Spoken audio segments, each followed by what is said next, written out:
Good afternoon, everyone. Wonderful to see such a great turnout today. I'm Mark Richards from the Political Science Department here at GVSU, and I am just thrilled to be able to introduce to you today Professor Jeffrey Rosen. He earned his JD from Yale University, and he's currently a professor at George Washington. He's a highly respected scholar, incredibly prolific. He's written far too many books for me to recap here today, but I'm going to just mention two. Back in the year 2000, he wrote a book about the threat that technology is posing to the right to privacy in America. And that book is still relevant today. More recently, his book, Conversations with RBG, of course, about the late Justice Ginsburg, was very well received. Jeffrey is a leading public intellectual in the United States. For many years, he was the editor of legal affairs for the New Republic. And I know that I personally, as a young professor long ago and a subscriber, tremendously benefited from his work there. He just has an amazing ability to relate his deep knowledge to the public in an accessible way. And undoubtedly, you've seen him on TV, heard him on the radio, or a podcast, or read his work in any number of prominent print and digital outlets, such as The Atlantic and the New York Times Magazine. Somehow, on top of all of that, Jeffrey finds time to be the CEO of the National Constitution Center, which is just a tremendous resource for students and the public. And I would just like to put a quick plug in for their website, The Interactive Constitution, which provides a range of perspectives on the Constitution and is just fantastic. Well, I know that we're all very excited to hear more about Jeffrey's latest work, so please join me in giving a very warm Grand Valley welcome to Professor Jeffrey Rosen. Thank you so much. Hello, friends. Hello.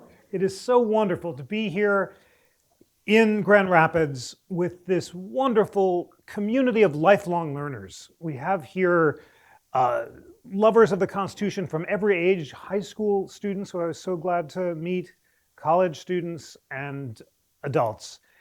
And I'm so excited to share with you this new book, which was my COVID reading project to learn what the founders understood by the pursuit of happiness. And let me tell you how this unusual project developed and what I learned and how it transformed my understanding of how to be a good person and how to be a good citizen. So right when COVID started, I was rereading Ben Franklin's autobiography. And in his autobiography, he has a project where he said in his 20s, he resolved to achieve moral perfection. So in order to do this, he made a list of virtues that he thought he should practice every day in order to be perfect. And they included virtues like temperance, prudence, order, resolution, cleanliness. He saved the one he found hardest to achieve for last, humility. A Quaker friend told him he needed to work on that, so he put that on his list. And he developed a self-accounting system where he made a list of the 13 virtues on the left, and then on the x-axis he put all the days of the week, and he would pick a different virtue to focus on for a particular week. And every night he would ask whether he lived up to the virtue and put an X mark where he fell short. So he tried this for a while, and he found that it was very depressing because there were all these X marks, and he kept falling short. And he eventually gave it up, and he said he thought he was a better person for having tried. Okay, I knew about this system because, as it happened, a rabbi at my synagogue in Washington, D.C. recommended that a friend and I try this system, which was translated into Hebrew in 1808 by a rabbi who admired Ben Franklin. And it's called the system of Musar, or character improvement. And essentially, it's the Franklin system in Hebrew. We didn't know that it came from Ben Franklin because it's offered to Jews who are seeking character improvement today. But we tried it also, and every night we would make an X mark next to the virtue where we fell short. We found it was incredibly depressing because there were all these X marks, and we also gave it up after a few weeks, but we thought, like Franklin, that we were better off for having tried.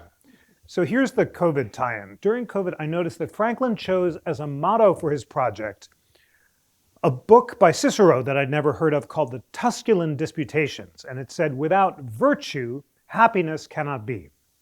That was interesting. A few weeks after noticing that, I was at UVA at the University of Virginia, and there on the wall of the Boar's Head Inn was a list of 12 virtues that Thomas Jefferson drafted for his daughters to practice in order for them to be good people. And the virtues were almost identical to Franklin's. Temperance, humility, tranquility. Franklin, like Jefferson, sums them up in little aphorisms, like for resolution, resolve to do what you ought and do what you resolve. Or for silence, if angry, count to 10, if very angry, 100. So that was interesting enough to see that Franklin and Jefferson had both chosen 12 virtues for daily living, but then I learned that when Thomas Jefferson was old and people would ask him what's the secret of happiness, he would offer a passage from Cicero's Tusculan Disputations, the same book that Franklin had quoted. And the passage went something like this: "He who has tranquility of soul, who is neither unduly exalted by perturbations or despondent, he is the wise man of whom we are in quest, he is the happy man." So I thought, okay, I've got to read the Cicero book because it was so important to both Franklin and Jefferson, who defined happiness not as feeling good, but as being good, not pursuing pleasure, but pursuing virtue. This unfamiliar definition of happiness, which they trace to Cicero. But what else should I read? Then I found a reading list that Thomas Jefferson would send to kids who were going to law school, who wrote to him to ask, how should I be an educated person? Or to young people who were starting off in life. And it was a long reading list that prescribed the hours of the day that you should read each book and which books you should read at what hours. And it's a very serious reading schedule. You have to get up before dawn, before the sunrise, read political philosophy. From dawn to breakfast to lunch, you read moral philosophy and history. After lunch, mathematics and science. After dinner, you're allowed some Shakespeare and literature, and then to bed. And you've got to keep this up 7 days a week. So I looked at, there are a lot of great books on the list, but there's a section that Jefferson sometimes called ethics, and sometimes he calls it natural religion. And at the top of that section was that Cicero book, the Tusculan Disputations. And then came Cicero's On Duties, and then a series of Greek and Roman moral philosophers like Epictetus, Marcus Aurelius, Seneca, and then some Enlightenment philosophers like John Locke, Francis Hutcheson, Lord Bolingbroke, David Hume, and Lord Keynes. So I saw that list and I thought, I've got to read these books.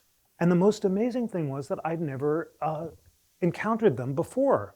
I have had a wonderful liberal arts education, and students here, you're studying history and government. It's great that you're studying liberal arts. It's the most stretching and illuminating discipline possible. And I studied all those subjects, literature and politics and history and government, with great teachers at great universities. And I'm so grateful every day for the marvelous teachers I had that transformed my life by opening my mind to all these great books. But I never encountered these works of moral philosophy that were on Jefferson's list. And that's because they fell out of the curriculum sometime around 1950, 1960. It turns out they used to be central to what educated people should know. They were at the center of the law school curriculum in the 19th century. They're at the center of the readers that people like Abraham Lincoln and Frederick Douglass would get in selections. They inspired people ranging from Ida B. Wells to Ruth Bader Ginsburg. They were absolutely a crucial part of what every American learned for a long time, and then they fell out of the curriculum. Why that happened, we can talk about later, but basically I thought during COVID, I got to read these books. Okay, so here's what I did during COVID. I was inspired by Jefferson, and I still can't believe I did this. I'd wake up before sunrise, I'd read from the moral philosophy, and then I found myself writing sonnets to sum up the wisdom that I'd learned in sonnet form. Now, I realize this is very weird, And I did not expect to be waking up and writing sonnets. I just was moved to do it. And then I found out that all sorts of people in the old days who would read these sonnets, these books, also wrote sonnets. Phyllis Wheatley, the great black poet, Alexander Hamilton, Mercy Otis Warren, and then John Quincy Adams would read Cicero in the morning when he's president of the United States, write sonnets, and then walk along the Potomac and then watch the sunrise. So there's something about this beautiful wisdom that makes people want to sum it up in some kind of condensed and distilled form. Anyway, that's what I did. So I spent a year doing this, and what I learned about the pursuit of happiness came as a revelation. As I said, for the founders, the happiness is not feeling good, it's being good. It's pursuing not pleasure, but virtue. And what I learned is when they talked about virtue, they had something particular in mind. It meant self-reliance, self-mastery, character improvement, self-improvement, being your best self, leading a purpose-driven life. These are all words that we would use today because the Greek words for virtue and excellence are not self-defining. Aristotle defined happiness in the Nicomachean Ethics as an activity of the soul in conformity with virtue or excellence. And virtue, one of the Greek words Adam Smith translated as temperance or balance of the emotions. And Aristotle has a list of emotions, and he says for each one there's an extreme and a deficiency, and we should always seek the moderate middle way. And he got this idea of moderating our emotions from a distinction between reason and passion that traces back to Pythagoras.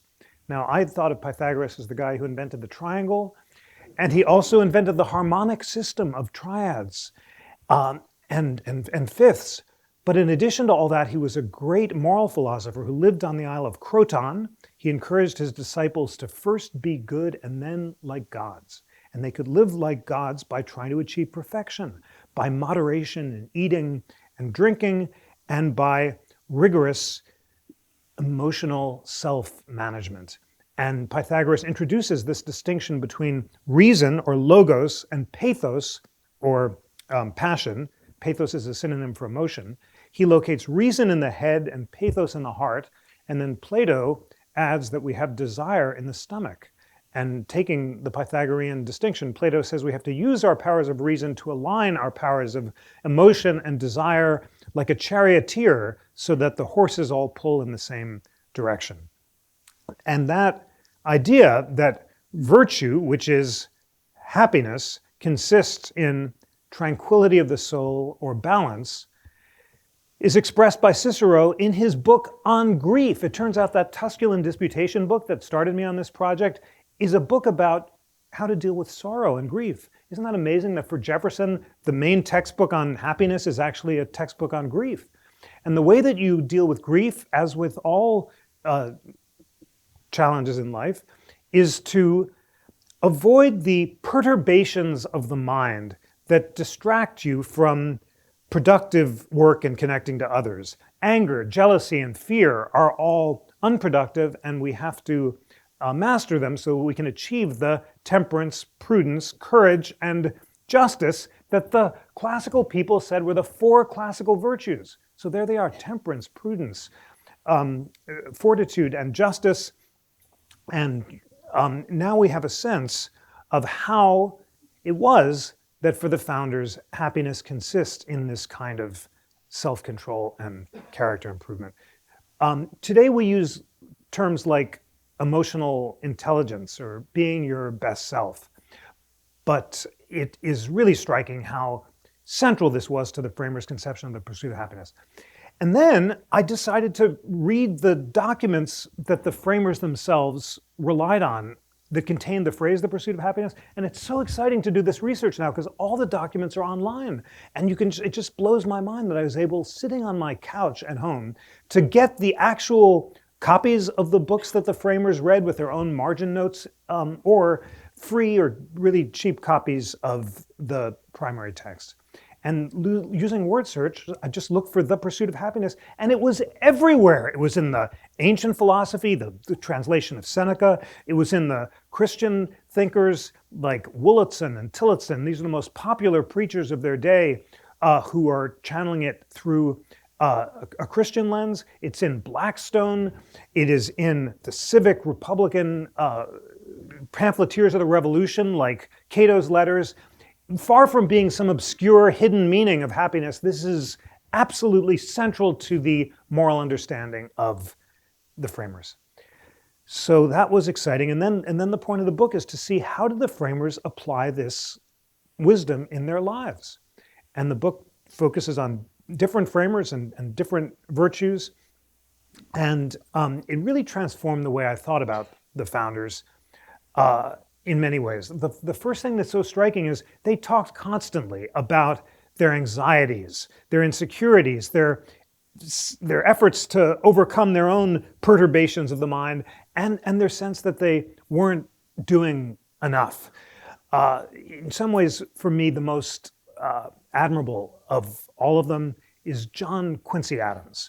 He was the son of Abigail and John, of course, and Abigail and John Adams are constantly, when he's a kid, saying, you got to master your passions. You must remember that the unruly perturbations of the mind will distract you from productive work. So at every stage in his life, he's just afraid he's not doing enough. There's an amazing diary entry where he says, I'm 27 years old. He's just been appointed to the Supreme Court and turned down a Supreme Court appointment.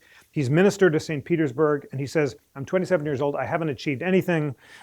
I'm completely wasting my life. I've been spending too much time at the theater. I'm getting fat. I should be working harder. I've got to keep up my daily reading. So what does he do? He reads Cicero to inspire himself. He just resolves in the White House to read the entire corpus. And then he has an incredible tragedy, which is that first, he loses the presidential election, and then more significantly, his oldest son, George Washington Adams, commits suicide. George Washington is burdened by the name. Can you imagine being called George Washington Adams? And also by the fact that his father, John Quincy, was always exhorting him to be perfect and writing him letters to a son about how to achieve moral perfection. He couldn't take the pressure. He began to drink, and he jumped off a steamship. And Adams was devastated. The whole core of his universe had been broken. He prayed for comfort, and he found it both in the Bible and in Cicero. And his year of reading Cicero convinced him to change his life and to dedicate himself to the abolition of slavery. And he becomes the greatest white abolitionist of that period, acclaimed by Frederick Douglass as having done more to end slavery than any other American. And he does that by denouncing the gag rule in Congress, where you're banned from introducing abolitionist petitions. He introduces an amendment to end slavery, which he says is inconsistent with the wisdom of the Declaration of Independence. And then after he casts a vote against the war in Mexico, he collapses in old age on the floor of Congress. And his last words, which people hear him murmur, are, I am composed. And he gets that beautiful phrase from Cicero, his favorite book, the idea that he who is composed and tranquil of soul has achieved the perfection that is to be sought.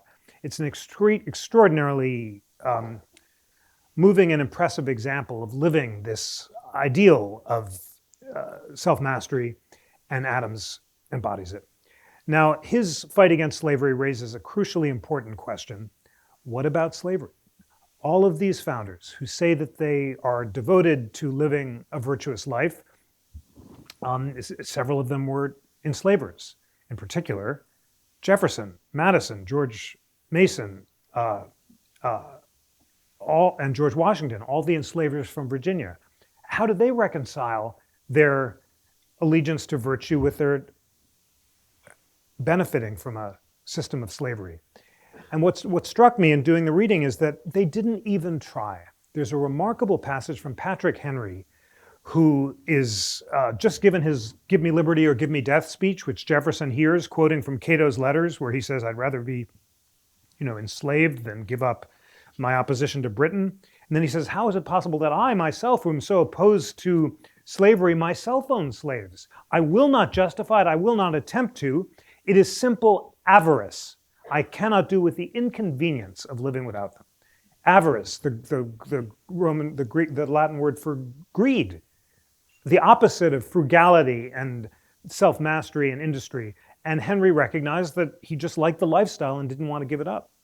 And it's really striking that in moments of candor, all of the founders, including Jefferson, recognized this hypocrisy as well. Jefferson accused South Carolina and Georgia of avarice or greed for not ending the international slave trade before 1808, even though he and the Virginians were willing to add it because they didn't need to import any more human beings. They had enough. Jefferson, I have to say, in some ways comes off worse on close examination in the degree of his hypocrisy and his remarkable capacity for self-justification and self-denial. And he constructs around him, of course, at Monticello, this elaborate fantasy of liberty, and he's surrounded by his own children, by Sally Hemings, who are serving him. He frees only a handful of his enslaved community, of the slaves he held on his death, and they're all either his kids or their relatives. He's keeping a promise to Sally Hemings. She decided she wouldn't come back from Paris, where they began their relations, unless he promised to free their kids. And because Lord Mansfield had just issued the decision in the Somerset case, she could have stayed in Paris and been freed if she'd remained in Europe, but she agrees to come home. And Jefferson keeps that promise, but he frees no other enslaved people. And in the end, they're sold to pay his debts. Parents are separated from kids. And all of his justification for his own avarice in not freeing them sooner was exploded. So it's not a happy story. Another striking hypocrisy that I found was Jefferson's shameful reception of Phillis Wheatley, the first Black poet. She is an extraordinary example of how people who read this classical literature are inspired to apply it to fight for freedom. And she's brought over in chains to America. Her master allows her to learn with his kids. She studies the classics, Cicero, Epictetus, all of these great poets. She's inspired to write poems of virtue. She sends one to George Washington, praising his virtue and calling for the liberation of slaves. And Washington treats her with great respect and acknowledges her genius. And Jefferson has a different reaction. And in his notes on the state of Virginia, he degrades her poetry on the grounds that Black people are intellectually inferior and can't be as good poets as whites. And he says in Rome, the poets were white and they were good, but her poetry is beneath contempt. It's a really shameful example of his racism. That's the only word for it. And his remarkable capacity to deny all that is not to his credit. It is striking, though, that Jefferson, like the other enslavers, viewed their tolerance of slavery in these classical terms. And it's also striking that those classical terms continued to sustain Jefferson until his old age. Among the most moving parts of Jefferson's life are his reconciliation with John Adams when they were old. And they're in their 80s and they've wrote the Declaration of Independence together, and then they fought in the most partisan election ever in America, the first partisan one and among the most partisan ever in the election of 1800. They're brought back together by Abigail Adams, who convinces them to reconcile in old age. And they write these beautiful letters to each other. And what do they want to talk about? The spiritual basis for the pursuit of happiness and the connection between Eastern and Western wisdom traditions. There's this really exciting exchange where Adams is very excited to learn that Pythagoras, the founder of Greek moral philosophy, might have traveled in the East and learned with the Hindu Vedas. And Adams says, if only we could find evidence of a translation of the Veda, I think this could be proved. And Joseph Priestley was translating the Vedas, but I think he might have died. And Jefferson says, good news, he didn't die. He finished the translation. I'll send it to you. Adams is so excited that he's going to get this book. And when he reads it, he's convinced indeed that it shows that the basic wisdom of the East and the West is the same. The Vedas say, we are what we think. Life is shaped by the mind. And if we can renounce attachment to the results of our action, we can enjoy eternal freedom and bliss. And Gandhi summed up that lesson of the Bhagavad Gita into the axiom, renounce and enjoy. And that idea of renounce and enjoy is so similar to the Stoic injunction that we should abandon attachment to results and focus on the only thing we can control, which is our own thoughts. We are what we think. Life is shaped by the mind, says the Dhammapada. And it's so amazing, isn't it, that Adams and Jefferson are interested in the connection between all the great religions. And Adams sums up the lessons of all of the world faith traditions into his own personal motto at the end of his life: love God and all his works. And he attributes that to the hymn of Cleanthe. And Jefferson says he's been thinking for a long time, and he started off as a kind of neo-Stoic like Cicero, but at the end of his life he's become an Epicurean. And the Epicureans want not to overcome all desire the way the Stoics do, but to contract our desires rationally so that we can meet them and live in accordance with nature. They're not impulsive pleasure seekers the way Epicureanism is caricatured today, but it's about rational desire, and that's Jefferson's final idea about happiness. Is the summum bonum is to be calm in spirit and composed in mind. Just beautiful to see that exchange. I also learned about a deep connection between political self-government and personal self-government. So the founders thought, you may have heard George Washington say, without virtue, the republic won't survive. But what does that mean exactly, without virtue? It means unless citizens find balance and self-control and self-mastery within their own souls, they won't be able to find the same self-government in the constitution of the state. Personal self-government is necessary for political self-government. If we're completely succumbing to our angriest passions and tweeting our most partisan feelings and trying to own the libs or own the conservatives, then we might elect demagogues who will flatter the people and pander to their base and then subvert liberty and set themselves up as permanent dictators. And there are remarkable exchange of passages from Hamilton and Jefferson where they both fear that a demagogue is the greatest threat to the republic. And Hamilton says he's afraid of a Caesar who will come in, maybe win some kind of election, but then flatter the people with bread and circuses and mount the hobby and reap the whirlwind and install himself as a dictator for life. And then Jefferson, when he gets a copy of the Constitution from Madison in 1787, says, I've got two objections. One is there's no Bill of Rights. And the second is the president is eligible for re-election. And in the future, says Jefferson to Madison in 1787, we may have a president who will lose an election by a few votes, cry foul, refuse to leave office, and install himself as a dictator. It's a remarkable passage. Jefferson's solution is a one-year term limit for the president so that he won't be tempted to install himself forever. Hamilton wants a president elected for life so that he'll be immune from popular pressure. But both of them are really afraid of demagogues. At the end, and that's why the whole Constitution is set up to avoid immediate, impulsive decisions and populist passions. They're so afraid of mobs. Remember Shays' Rebellion in 1787, right before the Constitution is created? These farmers in western Massachusetts are mobbing the courthouses because they can't pay their debts. And Madison says, in all large assemblies of any character composed, passion never fails to wrest the scepter from reason. Even if every Athenian had been Socrates, Athens would still have been a mob. He's getting this from classical political theory, which says that in big groups, people always act like mobs. Madison's confident that won't happen in America because of two things. The big size of America, it'll be hard for mobs to organize, and by the time they do, they'll get tired and go home. And representation, and the system of representation will filter popular passions. People won't communicate directly with the president. They'll be filtered through these wise representatives, and reason will prevail.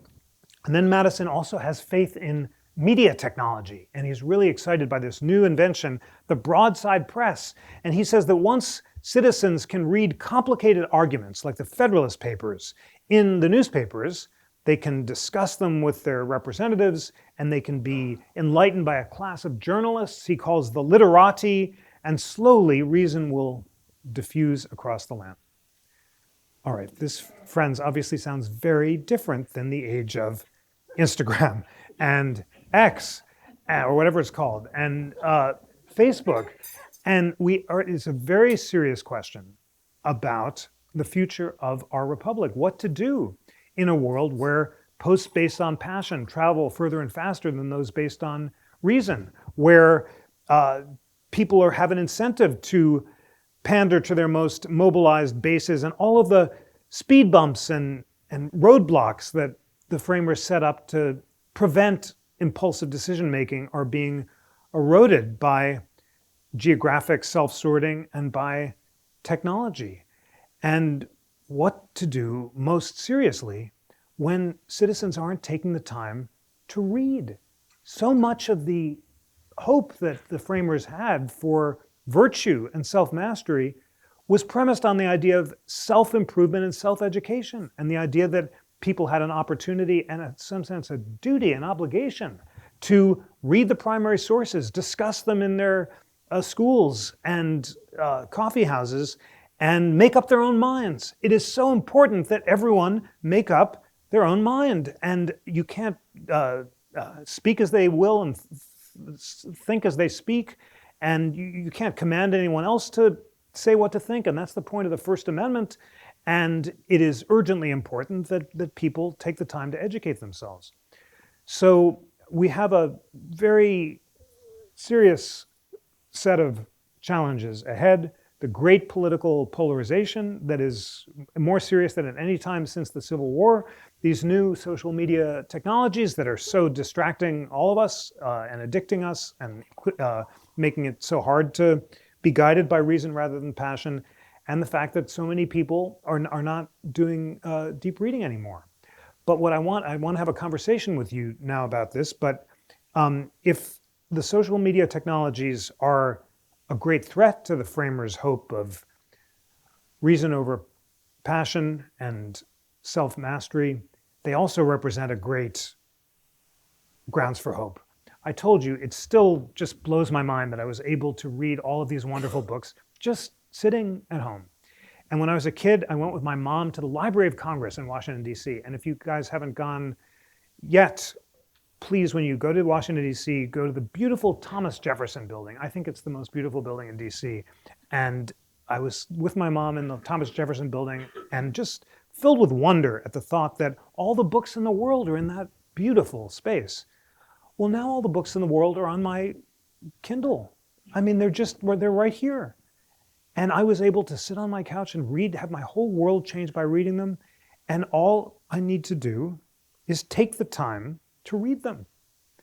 And you're nodding because you know it's true. And I know that it's hard because I wake up every morning and I grab my phone and I want to browse or, check email or something like that.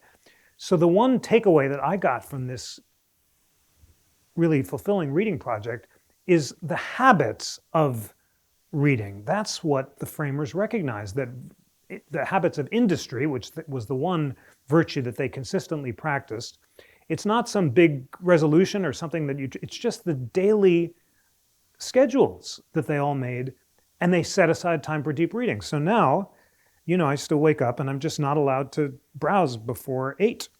And that helps. You can do a lot of reading and you can write poems or songs or whatever, but it just very much is a kind of radically empowering act. So what I want you to do, you wonderful students, you're so lucky to be you great high school students who are studying with these superb teachers right now and college students.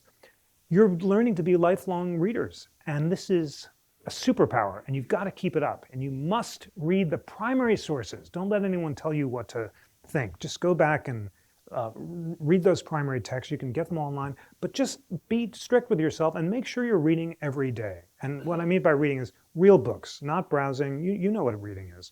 Read books and have rules for yourself. Ben Franklin did, Thomas Jefferson did, Mercy Otis Warren did.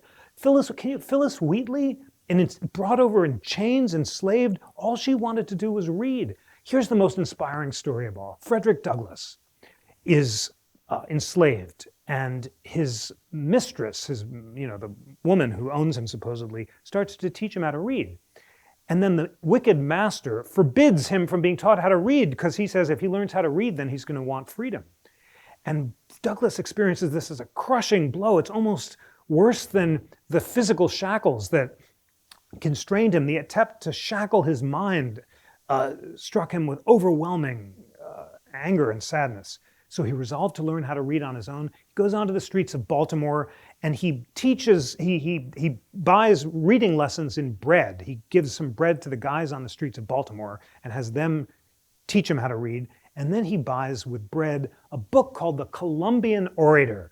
And it's a collection of the same moral philosophy that all the guys in the previous generation read. Cicero and Seneca, also quotations from Ben Franklin. And he says this book completely transformed his life. It transformed the way he thought of himself as a man and as a citizen. It made him resolve to fight slavery. The dialogues about freedom inspired him, and he became the greatest abolitionist of his time. And then he went and gave these amazing speeches about self-reliance and self-mastery to try to inspire others to the same path of learning. I was in New Haven, Connecticut yesterday, and the great biographer of Frederick Douglass, David Blight, brought out Douglass's copy of the Columbian Orator. It was like a, sacred artifact. It was so moving to see it. And just think about how hard he had to work to learn how to read that book. Or think about Abraham Lincoln, who had to, he left a book out that he borrowed from a farmer in the rain, and to pay for the book, he had to pull corn. People had to work to get books in those days. All we got to do is click on our iPhones. So let us be worthy of the incredible gift we've been given by having all of this beautiful material available to us, and just take the time to read it. That is my plea, my counsel to you, and also my call to action. Together, as a community of lifelong learners and readers, we can pursue happiness as the framers hoped and live up to our potential. Thank you so much.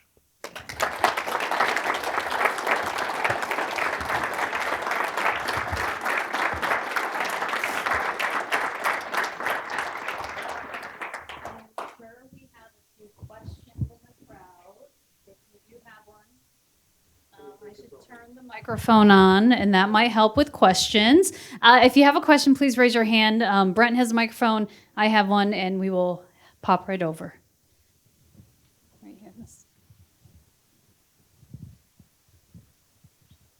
I just recently read a poll, and I'm sorry I can't quote it, but the conclusion was 85% of Americans do not read one book a year.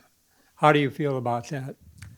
It's a catastrophe is the word. I mean, it's more serious than the polarization. We've been polarized before. In the Civil War, we were polarized.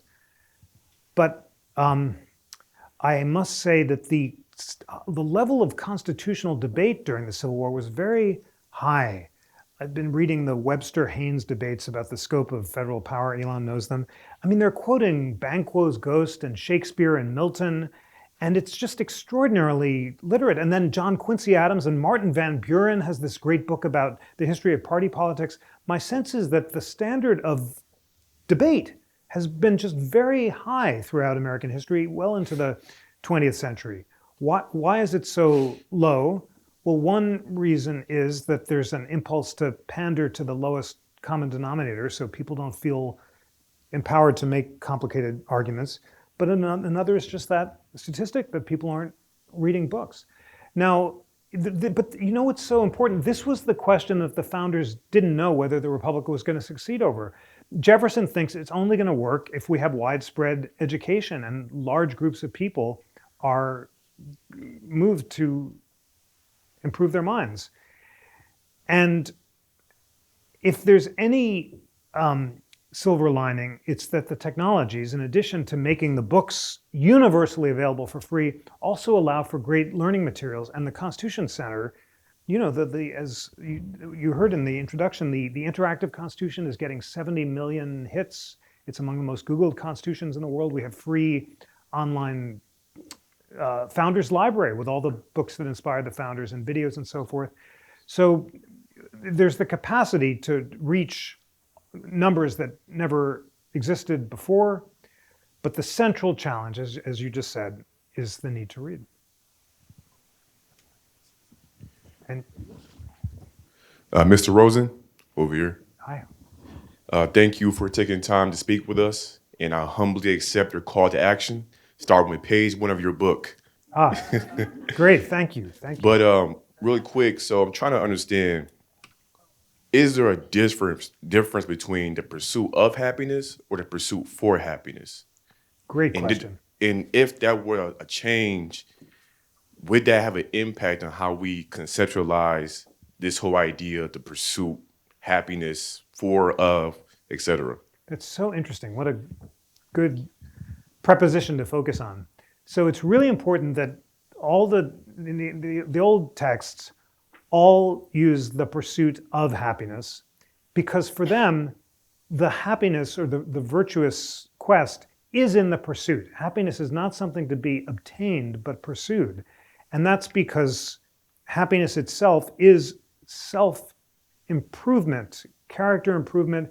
It's something always that has to be worked on, because by definition, the quest to become perfect is unattainable. That's why Franklin, he tried to achieve moral perfection. You're never actually going to get there, but every day you can kind of get a little further. You recognize that it's not only a daily, it's an hourly thing. And we know that's the case. You can lose your temper, or you can be browsing or wasting time, or just like getting out of alignment 100 times a day. The pursuit is always trying to get back in, recognizing you're never going to reach a final destination. The pursuit for happiness is a really powerful way of putting what I think we define happiness today as, which is just kind of something you can obtain. It's pleasure. It's an immediate hit. It's sudden gratification. It's ice cream, or whatever the cheese is excellent. That's a fine thing. I was enjoying the chips actually quite a bit too, and I obtained what I was pursuing. But that's the modern idea of happiness as immediate gratification. You do you. The me decade. All of the way that happiness came to be defined, and for the founders, that's just not going to be ultimately satisfying. When you hear about the old definition, does that resonate with you at all, or does it seem not relevant? I'm going back to you and asking, what do you like better, the pursuit for or the pursuit of? Honestly, I'm still trying to understand what that means, because that's an older definition. Yeah. And, obviously times have changed. I think our generation is starting to modify what that pursuit of happiness is. It seems like more today we're pursuing for happiness, but happiness is subjective, right? So it's tough. Totally, it's Yeah. totally tough. And when you pursue the subjective definition, you go for the riches or the car or the fame or something like that. That can all be taken away. You might lose your wealth or lose your reputation or something like that. The one thing they can't take away from you, in the sense of the whole rest of the world, is your thoughts, your own self-mastery. If you're focusing on controlling the only thing you can, which is your own thoughts and actions, that's something always within your control. It's an incredibly empowering message.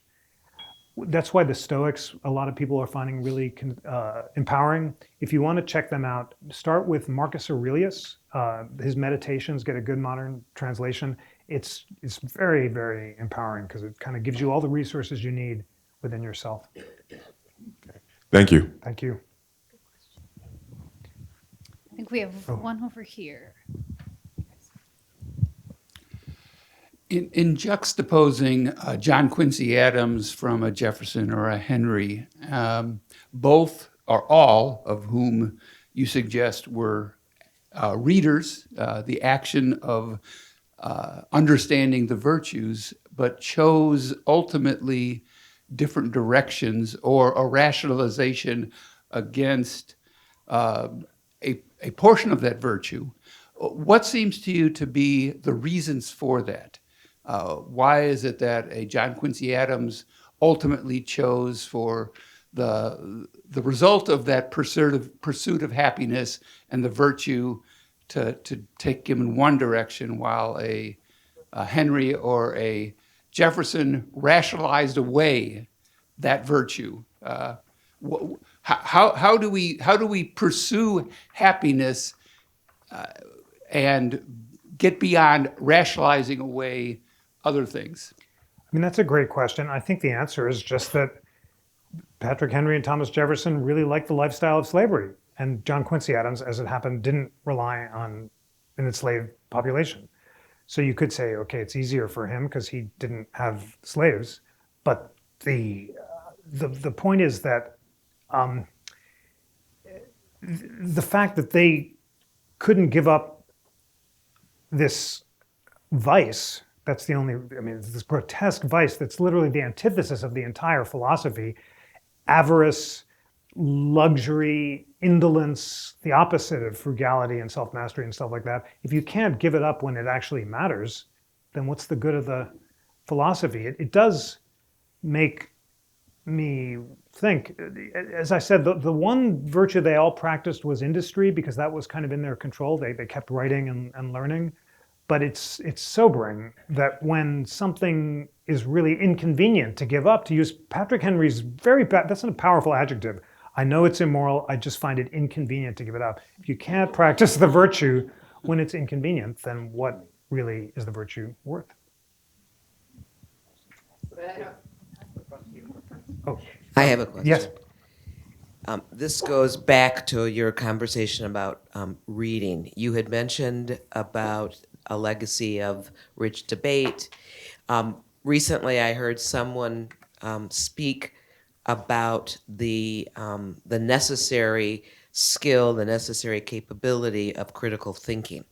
And I'm wondering how you see critical thinking and reading interconnected. Crucial.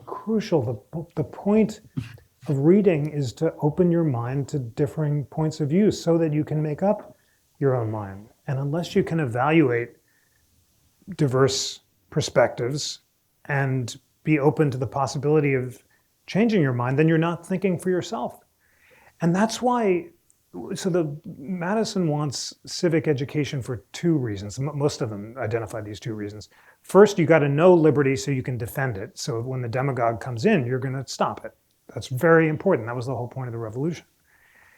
And second, it's the habits of critical thinking. Unless you can learn to deliberate, to listen to the other side, to sometimes compromise, but always to deliberate respectfully, then you can't keep a democracy. There's no possibility. That a constitution means stand together or come together. You got to come together to deliberate. If you don't do that, then there's no possibility for a democratic republic. So in addition to, so that what that inspires our students and us as well to do is to read things of different perspectives. You know, it's very important that you challenge yourself by hearing different points of view and then make up your own mind. At the Constitution Center, the great honor of the NCC is that we get to convene diverse perspectives for all the conversations. We do a podcast, and I'm going to actually record it right after this show. We're going to do the net choice First Amendment arguments the Supreme Court just heard on Tuesday. Larry Lessig and Alex Abo, two great scholars who have opposite points of view about whether or not the platforms are like common carriers that can be forced to have a non-discrimination rule, or whether they're like newspapers and can't have their decision about who to carry censored. Really interesting. I don't know what to think until I've heard from each of them. And I get, you know, every week there's a topic like that, and just being able to hear from different perspectives, always, I feel like I can't even have an opinion until I've heard from the different perspectives. And then even then, I'm often not sure about who's right. So the goal is to create these platforms for deliberation, podcasts and classes. That's why the Hauenstein Center is doing such crucially important work. And all of the polarization today means both sides don't want to talk to each other at all. So just mindfully bringing them together is a radical act of faith in deliberation. And that's what we got to do. Hi, so that was terrific. Thanks. Really, really impressive talk. So I really just had a very brief comment, I think maybe to the question before about really the hypocrisy of the claim to virtue in many ways. And I think it made me think about sort of Enlightenment history. I should say my father was a historian of intellectual history and sort of ideas about race, but it was a critical moment in the Enlightenment when you have sort of the ideals, universal ideals of humanity, where there had to be this kind of what do we call it? An ability to suppress the truth about your own hypocrisy in terms of slavery. And I think the what happened was Enlightenment scholars and leaders who wanted to continue to claim to believe in universal values, but also wanted to be enslavers, did what you said Jefferson did, which is to create a new category of being that is subhuman. And the way you describe his reaction to Phyllis Wheatley, I think, is very apt, which is not as a full-fledged human being entitled to respect for her great talents.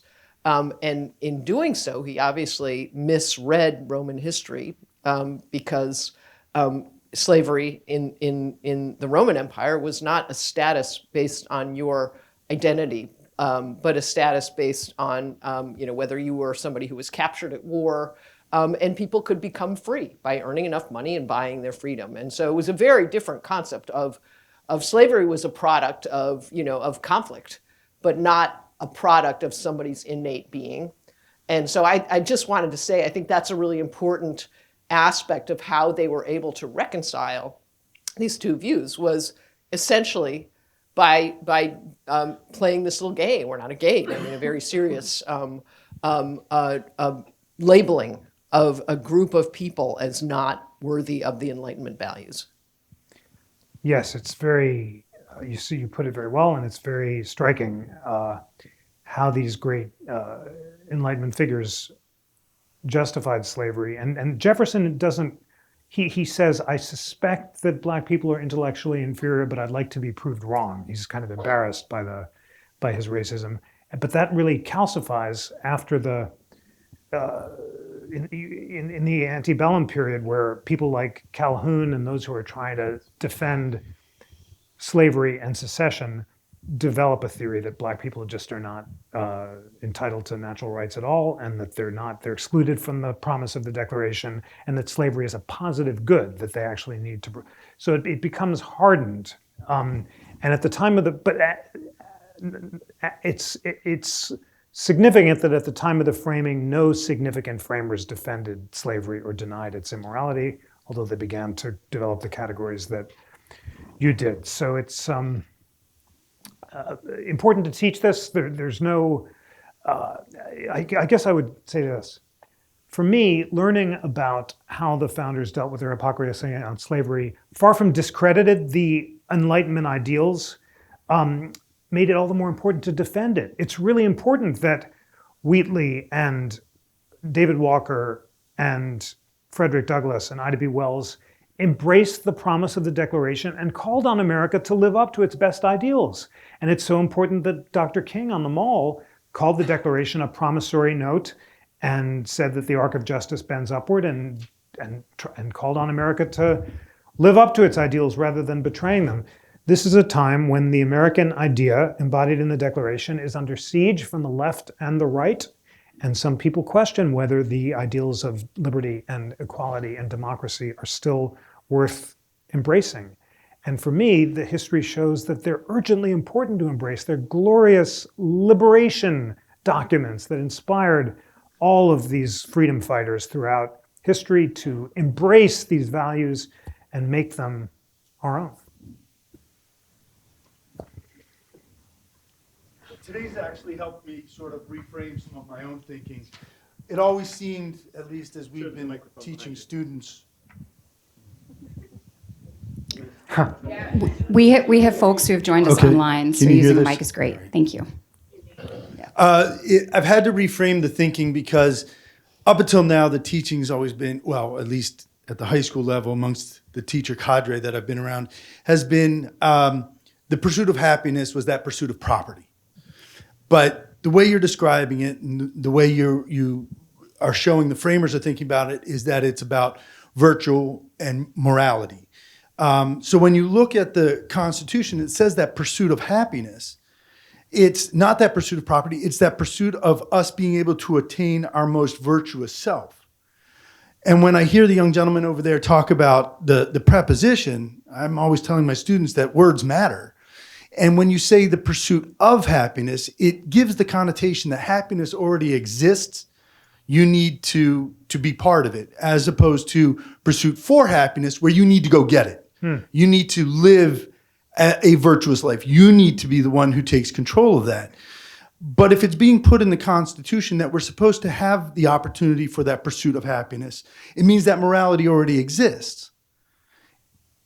If we translate that to today, we're seeing widespread examples where that pursuit of morality is being obstructed and inhibited by government, as well as the example of it by government also being not really the virtuous life that we're expected to live based on our Constitution.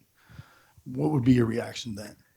Absolutely. So the first thing that's really important you said is happiness is not a substitute for property. And why did Jefferson not say life, liberty, and property?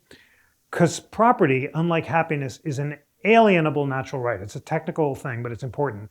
John Locke, in his second treatise, says that we all have natural rights, including life, liberty, and property. But between natural rights, some are alienable and some are unalienable. When we move from the state of nature to form governments, we can alienate or surrender to government certain rights in order to get greater security and safety of the rights we've retained. Among the alienable rights are property, because you have to surrender to government the power to regulate property, because it makes all of our property more secure if you can enforce a finance system and exchange and contracts and all that sort of stuff.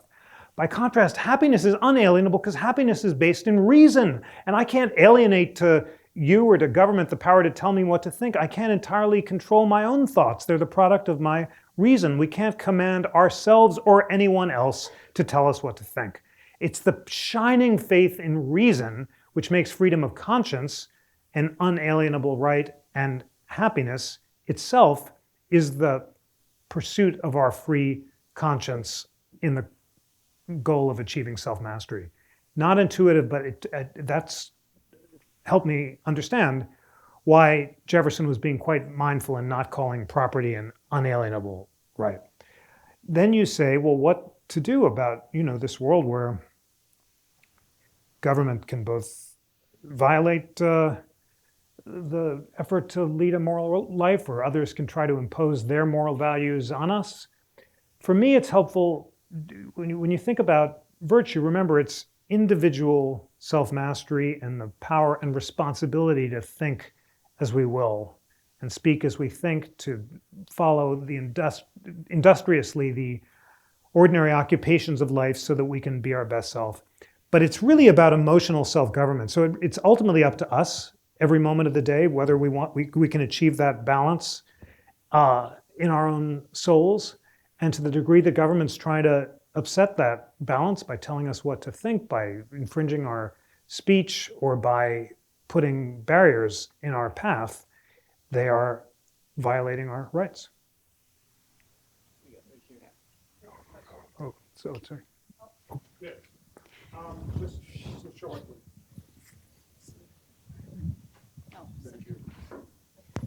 I was really interested in one thing you said about we are what we think. And I'm sure Jefferson had his thoughts about slavery, but how does that compare to the existentialists who say we are what we do? That is such a profound question. And I have not read The Existentialist, but you've just inspired me to do it. No, but it's a very serious question. My mom told me that you're responsible for what you do, not what you think. And I thought that was a very powerful moral lesson, and also kind of license of freedom of thought when I was a kid. And maybe I think that may have been an existentialist-based idea. But the ancients say the opposite, that you're very much responsible for what you think, that you have the power not to control your initial thoughts, because those are the product of external sense impressions operating on our reason, to use the Enlightenment idea. But what do we do with those thoughts? Are we going to act on our immediate impulse? Or are we going to temper or turn it and moderate it and turn unproductive thoughts into productive ones? If you'll allow me, I'll share this with you. My dad the book is dedicated to my dad, and he was a great hypnotherapist, one of the great hypnotherapists of the 20th century, who studied with a famous hypnotherapist called Milton Erickson. And they were basically all about how you can take unproductive thoughts and emotions, and by concretizing and switching them, make them productive. So for example, if you have anxiety, you can hypnotize yourself and imagine the anxiety like a red liquid, and then imagine the liquid seeping through your body and leave it on a chair. Then you get up off the chair and leave it behind. So that you have an unproductive thought like anxiety, and by leaving it behind, then you have the calm tranquility that allows you to pursue your best self. And I realized after turning in the book that Dad's teaching on hypnosis was very similar to the ancient teaching about how we really can turn unproductive thoughts and emotions into productive ones, always with that goal of tranquility. And today, I guess the way most people deal with this quest is through things like cognitive behavior therapy, which also tries to turn unproductive thoughts into productive ones. But these are all ways of sharing the fact that my instinct is that the ancients and my dad were right, and my mom may have been wrong. Okay, sorry. Hello. Oh, hi. A lot of your talk today cited the Western classics, or what we used to call the Western canon. The tragedy that 85% of us don't read a book anymore, at least another part of that tragedy is that the 15% that do read, there's a lot of stuff out there that's not worth the effort. A lot of the things that we study in what was a liberal arts curriculum are gone now. And I'm wondering, is it necessary to bring back a core curriculum of some kind that defines what thoughts and what efforts are worth studying? Well, that's sort of what the NCC has tried to do with our Founders Library. And this is not a prescribed curriculum, because we're not in favor of any kind of prescriptions. But we chose liberal and conservative scholars to pick some of the great primary texts throughout history. And primary texts are so empowering. They can be from any tradition, but they allow people to really engage with the best that has been thought and known, to use Matthew Arnold's idea. So I do think that, and I guess I'd say this: let's make the Constitution our core curriculum. And there are lots of ways to learn about constitutional history, but studying the Constitution through primary documents from American history that go all the way up, starting with the ancients and the founders, and then the second founders like Douglas and Walker and Ida B. Wells and Stanton, and take it all the way up to the present through primary texts, I think is what every American should know. Okay, I'm going to stand up and try to break into the conversation here. But my question is, as we were thinking about this definition of happiness, is there and where is there room for joy in the conversation? Because if we look at many of the spiritual traditions, Abrahamic among them, they do put forward joy as a virtue in and of itself, or perhaps as the fruit of living out the virtues. And so I'm curious, from your perspective, where in this conversation does joy fit? Such a great question. So the Stoics were not great on joy. And as a result, some of the founders were not either. There is a marvelous scene where James Wilson, who was the founding father from Pennsylvania, who came up with the idea that we the people as a whole are sovereign, is giving this oration about how we have to ratify the Constitution, and everyone's dressed up in costumes. And one of the major floats represents rational joy.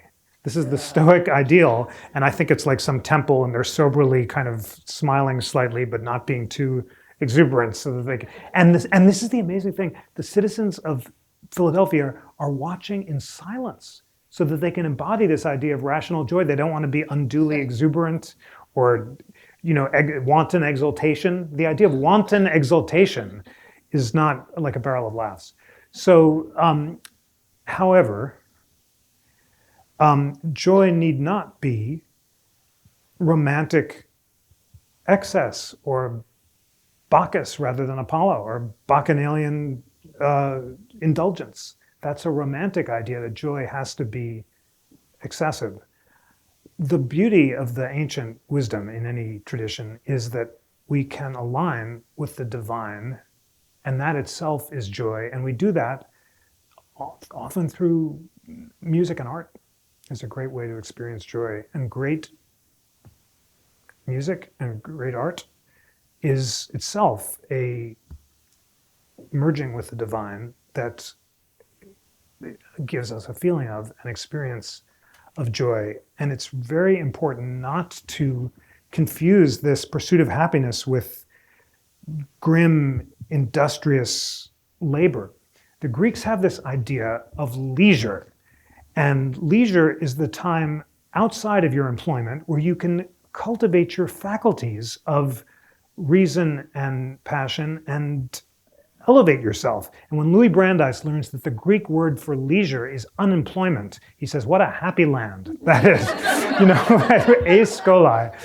And Brandeis is very rigorous about you got to use your spare time, not by eating the chips and stuff like that, but by listening to great music or reading great poetry.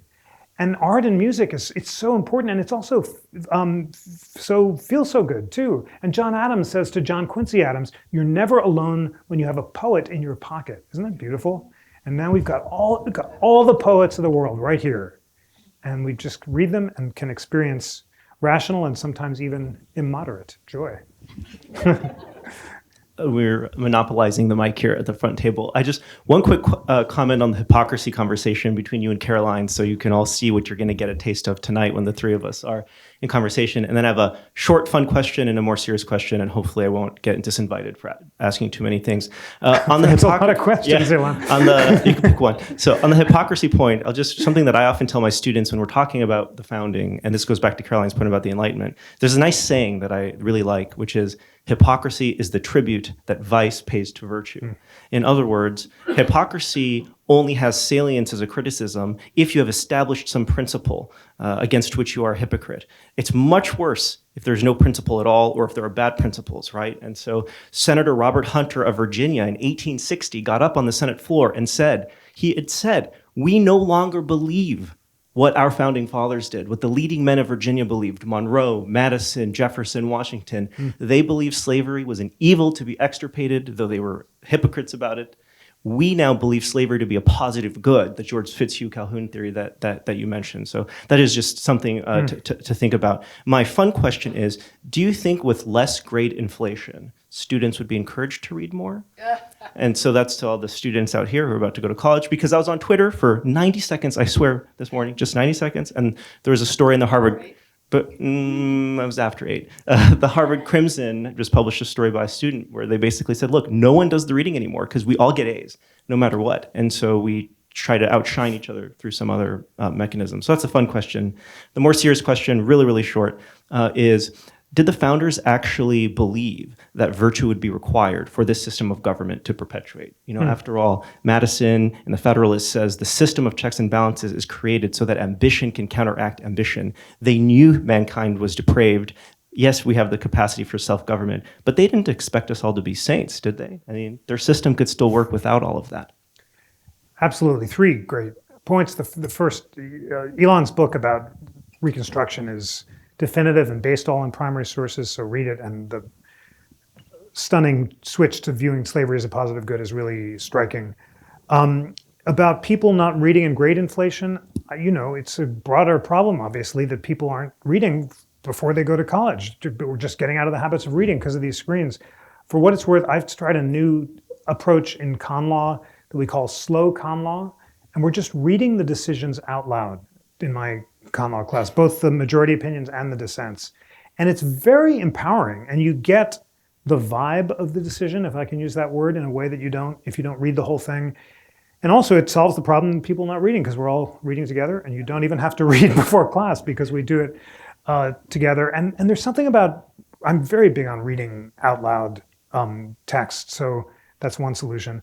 Madison, of course, ambition shall be counteract ambition. If men were angels, no government would be necessary. But then he says, if there's no virtue in men, then government is not possible. So as always, he's moderate and recognizes we're neither angels nor devils, but hopefully there's enough virtue to sustain a system, even if the system is set up not to require perfect virtue. I don't think that any of them believed that the system could survive if we were all totally selfish, ego-based, and driven by our passions, because that would lead to demagogues. And that's where we are today.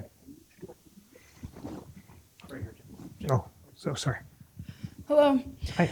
I'm going to read real quick from the Declaration of Independence to preface my question. Great.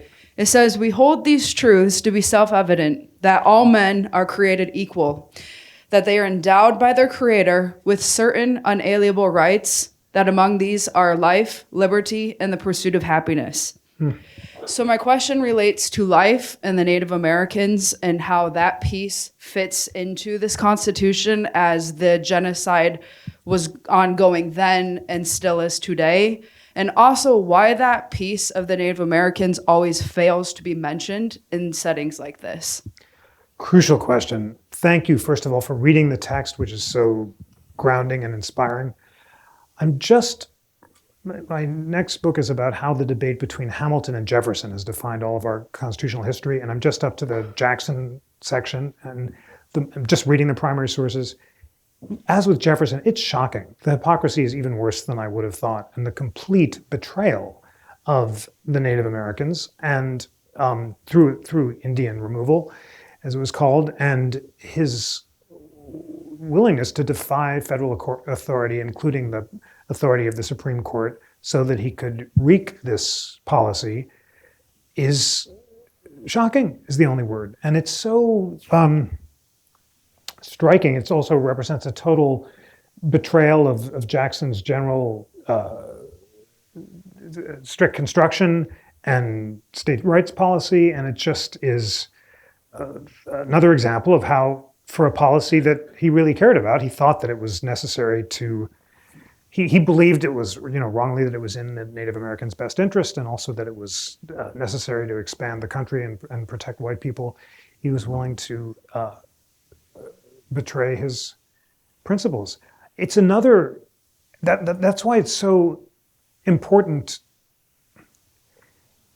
to tell the story accurately, to go back to the primary sources, because this is a central part of the rise of the Democratic Party, and the and westward expansion is the central movement leading up to the Civil War.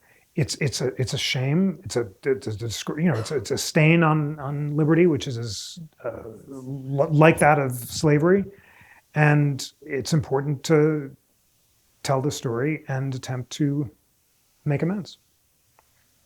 Thank you. We have time for one last question. Professor Rosen, big fan. Thank you so much for being here. Listen to your podcasts every week. Learn a lot. As many others have said, words matter, and the context of the questions have been much about words. So in that light, I'm wondering if you think the word character would be more accessible for folks as opposed to virtue, which it seems a little bit staid and old, maybe in our current culture. And number two, would it be easier for people to assess the character of people running for office if they compared politicians to statesmen? Wonderful. first, enthusiastically, yes, the most accessible synonym for what they talked about as virtue is character. Basically, that's what it means. And it's all about character improvement and having a good character. Even that word, though, seems kind of old-fashioned, doesn't it? The idea that we want to have politicians who have good character, who might be statesmen and stateswomen, rather than politicians who are celebrities and have personality, seems old-fashioned. And David Brooks blames the death of character and its kind of role in pop culture with its replacement with personality, the idea of personality by Freud. He thinks it's all Freud's fault. And George Will thinks that the fault is the romantics like Goethe and Wordsworth, who exalted autonomy and so forth. So I don't have a good explanation for exactly how this happened, but the difference is striking. And it's very important to resurrect a sense that politicians should have good character and be not politicians but statespeople, because that means that they're serving the public good rather than a parochial, selfish, ego-based interest. That's the whole, and that's what a faction is. A faction is any group that's motivated by passion rather than reason and devoted to self-interest rather than the public good. So it's important for us all on a nonpartisan basis to resurrect ideas of character and statesmanship and the public good, as opposed to faction and celebrity and ego gratification, because the future of our more perfect union depends on it. Thank you all so much. What a wonderful conversation. Really appreciate it. I'm so sorry to stop this conversation now, but lucky for you all, there's much more to come. So after this, I invite you all out into the exhibition area for cookies and more conversation. We are very quickly going to flip this room for the amendment workshop that's going to be happening from 2 to 5. Even if you didn't sign up, even if you can only stay for an hour, we invite you to come back and join us for that, where now that we know the groundings of what the founders had in mind when they created the Constitution, what would it look like for us to now consider changing that as a way to amend some of the laws and some of the policies that we currently have here in our country. So join us from 2 to 5 for that. And then at 5 o'clock, we will be having a reception, food and drink that you're all welcome for. And this evening, we'll be hearing from our guests up here to talk about the future of the Constitution and what we think that might be looking like. So again, I want to thank our guests. I want to thank you all for coming. To the Poli-Sci Department, to the William C. Baum Fund, to our friends at the Gerald R. Ford Presidential Library and Museum.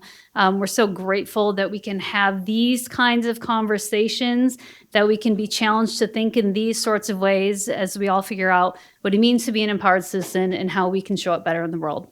Thank you so much, and we'll see you for the rest of the day.